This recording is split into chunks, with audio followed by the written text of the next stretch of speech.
Пресвещена литургија служиме, браќа и сестри, во деновите кога не служиме канонска литургија.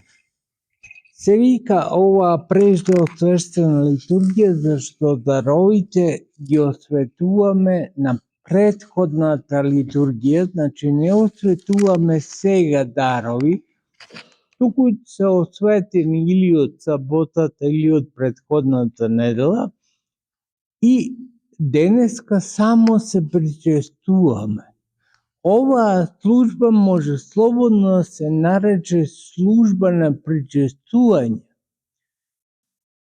Како слично, како што една служба има друга во црквата, изобразителна служба, таа е служба исто така за причестување.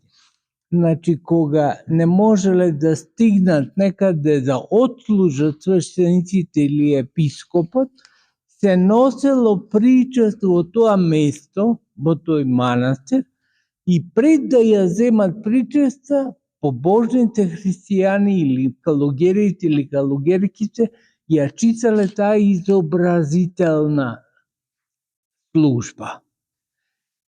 Пресвещената литургија е многу слична, затоа што ова е вечерна богослужба, ова не е литургија класична.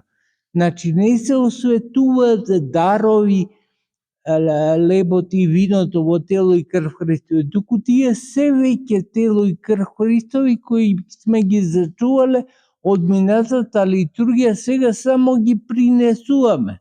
Гледате, нема ни молитви се Господи помолим се, Господи помилуј. Тоа се молитвите во главном при пренесувањето на светите дарови. Меѓутоа, за нас тие се свети дарови со максимално почитување, уште поголемо отколку кога не се осветени.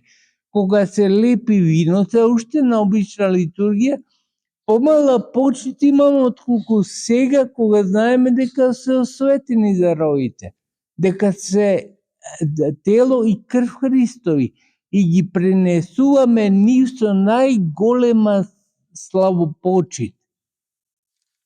Ете тоа сакав да го кажам во овие денови, дека ќе имаме стално во петоците света пресвещена литургија и со Божја помош, ако имам сили и јас ќе служам на секоја литургија, каде што ќе се менуваат свештениците од епархијата и секој ќе служи во петоците, кога имаме попладне, знаете, и делови од Акатистот, читаме и статии од Акатистот, а во петата недела, петата седмица ќе го читаме целиот Акатист.